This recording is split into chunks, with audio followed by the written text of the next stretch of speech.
and I have chosen you. So listen to what is revealed to you. Indeed, I am Allah. There is no deity except me. So worship me and establish prayer for my remembrance. وَأَقِمِ الصَّلَاةِ لِذِكْرِي. Perform the prayer in order to remember me. You see, when we remember our friends, what do? Do we send a message to them? An image? A video? A funny face? Something. What's the purpose? Remind them, I'm thinking about you. Right? So when we think about someone, about our friends, what is the first thing we do? We try to communicate with them. So if Allah is our friend, if Allah is our love, we love Allah, then what is necessary? That we communicate with Him also. And how do we communicate with Him? Through salah. أَقِمِ الصَّلَاةَ لِذِكْرِي. So we all need to see what kind of love and friendship do I have with Allah subhanahu wa ta'ala. How alert I am when my phone tells me that somebody has sent a message to you. And how alert do I get when the adhan tells me that Allah is calling you. Inna السَّاعَةَ آتِيَةٌ. Indeed the hour is coming. I almost conceal it, so that every soul may be recompensed according to that for which it strives. So do not let one avert you from it, who does not believe in it, and follows his desire, for you would then perish. Meaning, don't be with people who will make you forget the hereafter. And what is that in your right hand, O Musa? Allah already knew, yet He's asking Musa alayhi salam. He said, it is my staff, I lean upon it, and I bring down leaves for my sheep, and I have therein other uses. Musa a.s. is clearly happy with the question that he was asked, because he gives such a lengthy answer. قَالَ أَلْقِهَا يَا مُوسَى. Allah said, throw it down, O Musa. This stick, which Musa a.s. just said that was so beneficial for him, it was so useful, and Allah is saying, throw it. Musa a.s. without question, he threw it down because it was Allah's order.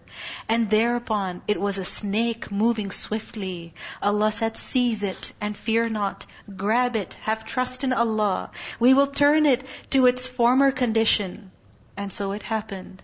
And draw in your hand to your side. It will come out white without disease. Another sign that we may show you some of our greater signs. Meaning this is just the beginning. More will come through these two miracles. اذهب إلى فرعون إنه طغى. Go to Fir'aun, indeed he has transgressed. Musa alayhi salam, قال رب اشرح لي صدري. He said, O my Lord, expand for me my chest, meaning with assurance. ويسر لي أمري, and ease for me my task. واحلل عقدة من لساني, and untie the knot from my tongue. يفقه قولي, that they may understand my speech. His worry is not about how I will look before people. What is his worry? Will they understand what I'm telling them? This is his concern. So when we are telling anybody about the word of Allah, then what should our concern be? Not our performance. Rather, is it going to be understandable to people?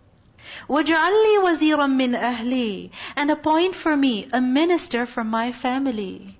Who is he asking for? A helper. Why? Because he knew that this task was not something easy. He couldn't do it himself. And the fact is that this kind of work, the work for Allah, it requires people, not just individuals. You cannot work yourself. You need helpers. You need supporters.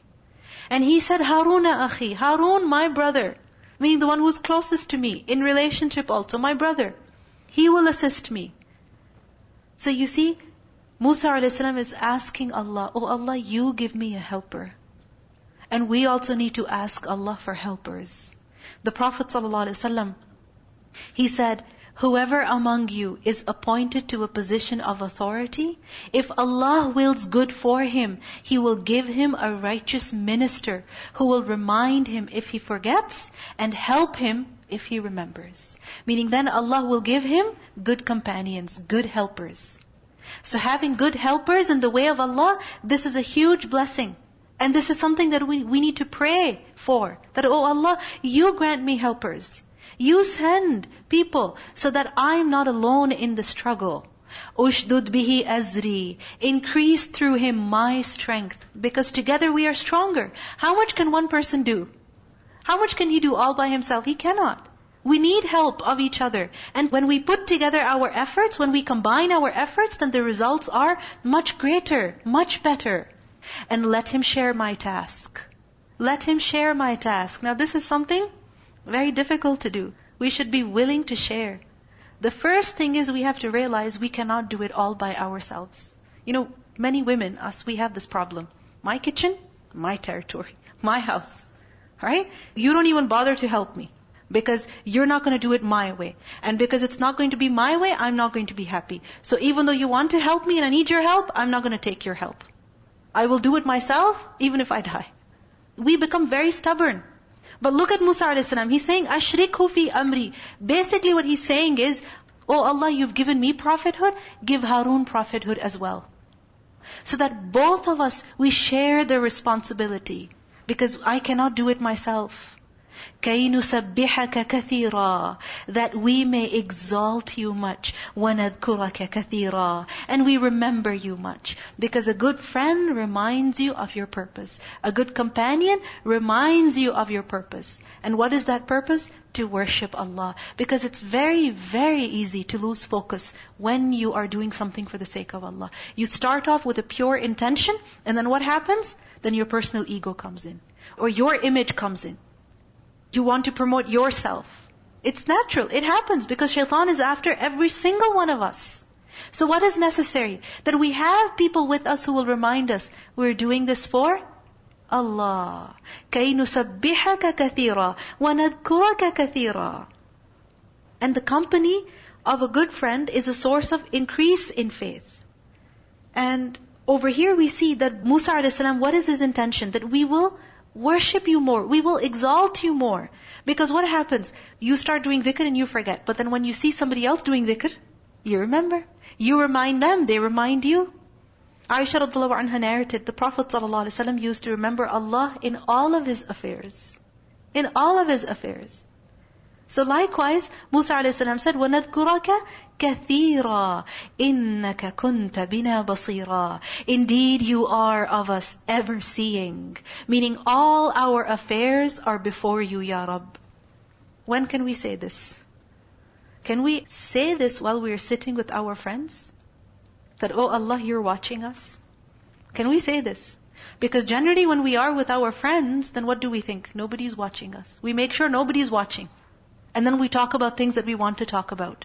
And then we claim, I love her for the sake of Allah. And she's my friend for the sake of Allah. How could she be a friend for the sake of Allah when sitting with her, you're doing something wrong, you're saying something wrong? Remember, a true friend for the sake of Allah is the one in whose company you can say, إِنَّكَ كُنْتَ بِنَا بَصِيرًا. That, Ya Rabb, you're watching us. That in their company, you remember Allah. You fear Allah. You remember that you're answerable to Allah. So, there will be no ghibah, no waste of time, no khiyanah either. Because many times people come together to do something good. But then what happens? The money that was given for a specific cause, people are cheating in that.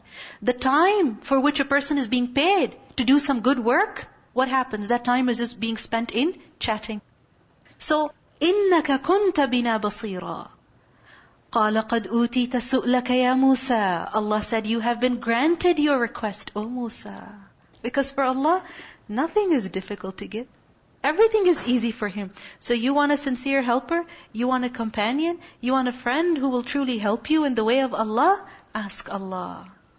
And we had already conferred upon you another time